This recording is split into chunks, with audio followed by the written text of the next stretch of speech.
भले ही आपने रोड की खस्ता हालत को लेकर अनेकों परेशानियां होते जरूर सुनी और देखी होंगी, लेकिन उत्तराखंड के ऊधम सिंह नगर के सुनखी कला ग्राम में फौजियों का एक गांव ऐसा भी है, जहां रोड न होने से युवाओं के रिश्ते तक नहीं हो पाते हैं। यदि शादी के रिश्ते हो भी जाते हैं तब रोड की खस्ता हालत को देखकर रिश्तों की डोर टूट जाती है।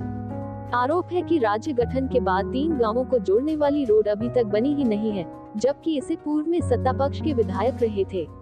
आपको बता दें कि नानकमत्ता विधानसभा की ग्राम सुनखी कला में सैकड़ों परिवार से अधिक फौजियों के परिवार भी रहते हैं, जहां जब चुनावों का वक्त आता है तब गांवों तक वोट मांगने पहुंच जाते हैं नेता लोग, लेकिन चुनाव के बाद फिर उन गांवों में लौटकर शायद ही जाते हैं। ऐसा ही कुछ हो रहा है ग्राम सभा सुनखी कला, भूमखेड़ा, कोदाखेड़ा के ग्रामीणों के साथ। इन 3 गांवों को जोड़ने वाली सड़क बदहाल है। खास बात यह है कि इन क्षेत्रों में 120 से अधिक फौजियों के परिवार भी बसे हैं। इसके बावजूद कोई जनप्रतिनिधि इस सड़क की सुध लेने को तैयार नहीं है। 18 साल पहले बनी सड़क के पुनर्निर्माण की मांग पूरी न होने पर अब ग्रामीण हुंकार भरने पर मजबूर हैं। इतना ही नहीं बल्कि इस गांव में रोड नहीं होने की वजह से युवाओं के रिश्ते तक नहीं हो पाते हैं। कई बार ऐसा हुआ है कि रिश्ते होने के बाद रोड की वजह से रिश्ते खत्म हो गए हैं। साथ में ये भी एक अहम बात है कि ये सूबे के मुख्यमंत्री पुष्कर सिंह धामी का गृह क्षेत्र भी है। उसके बाद भी रोड अपनी बदहाली पर आंसू बहा रहा है। तो वास्तविक बात है, क्योंकि हमारी ग्राम सभा इसका एग्जाम्पल मैं बहुत नज़दीकी एक उदाहरण आपको देता हूँ। पिछले हफ्ते हमारे ग्राम सभा में शॉर्ट सर्किट से खेतों पे आग लग गई थी। 25 एकड़ फसल जल के राख हो गई और अग्निशमन वाहन को यहाँ तक आते आते 1.5 घंटे लग गए थे। जब तक वो अग्निशमन वाहन हमारे गांव में पहुंचा तब तक पूरी 25 एकड़ की फसल जल के राख हो चुकी थी। इसी रोड का वो नतीजा है। अगर ये रोड ठीक होती तो शायद अग्निशमन वाहन हमारे 10-15 मिनट के अंदर पहुंच जाता और शायद आग पे काबू पाया जा सकता था।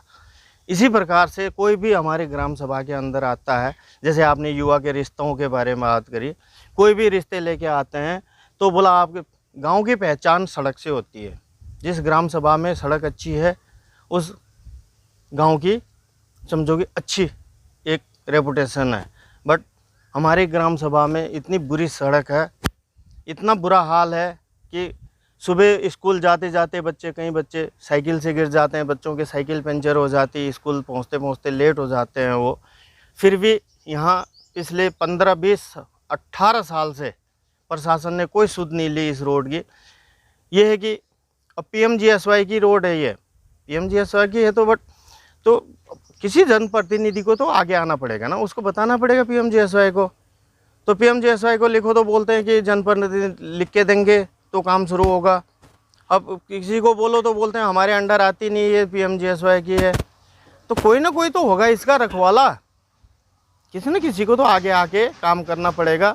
इसलिए हमारा अनुरोध है सरकार से, जनप्रतिनिधि से, प्लीज़ इस गांव रोड की थोड़ा सुध लीजिए, गांव की सुध लीजिए।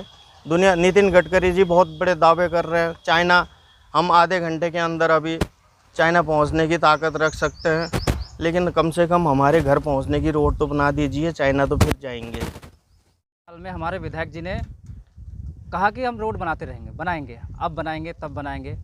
हमने उनकी बात पे विश्वास नहीं किया। हमने कागजी कार्रवाई करी है पूरे साल इससे पहले, ठीक है।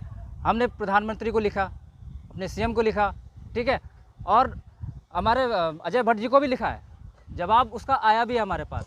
अजय भट्ट जी ने PMGSY को लिखा भी है कि इस रोड के निर्माण के लिए तत्काल लिखें, लेकिन उसके बावजूद भी सरकार की शाखाएं जो रोड बनाती है उनके पास इतना टाइम नहीं है कि हमारी इस रोड का मरम्मत तक का काम कर पाए। हमारी छोटी रोड से लेकर बड़ी रोड का हाल यही है। आज आप निकलते देखिए, आपको आधा घंटा लग जाएगा ये आधा किलोमीटर रोड निकलने में। लेकिन क्या करें, सरकार जो है BJP कहती है कि हमने रोड बना दी है, हर एक गांव को लिंक कर दिया रोड से। कहाँ कर दिया लिंक, आप खुद देख सकते हैं। आज हमारा 2022 चल रहा है, 21वीं शताब्दी ख़त्म होने को आ रही है, लेकिन नहीं, हमारे यहाँ तो गांव से ही बदतर है। आज कीचड़ होता है तो आदमी कहता है कि हमारा कीचड़ तो है कम से कम। अब ये इस रोड का ना तो कीचड़ में गिना जाता है ना रोड में गिना जाता है, तो हम करें तो करें क्या? किस आदमी से कहें, किस सरकार से कहें कि हमारी रोड का निर्माण कराएं? हमने सूचना अधिकार लगाया है PMGSY को, कहती है कि हम रोड का निर्माण हमारे अंडर में नहीं है, कहती हमारे अंडर में नहीं है रोड। और रोड उसके अंडर में नहीं तो किसके अंडर में, जबकि उसने खुद बनाई है रोड। आज से तकरीबन 15 साल पहले रोड बनाई है, उसके बाद कहती है हमारे अंडर में रोड नहीं है। तो हम क्या करेंगे? ग्रामवासी किससे कहेंगे कि हमारी रोड बनाओ? ठीक है, अब कहना जनता का यही है कि हमारी रोड बनाएगा तो बनाएगा कौन? हमारे पड़ोस में हमारे सीएम साहब रहते हैं, ठीक है, उनको तक हमने लेटर लिखा है, ठीक है। उनको लेटर लिखने के बावजूद भी ना उनके ना नुमाइंदे देखने को आते हैं यहाँ पर, ना उनका कोई विधायक यहाँ देखने को आया।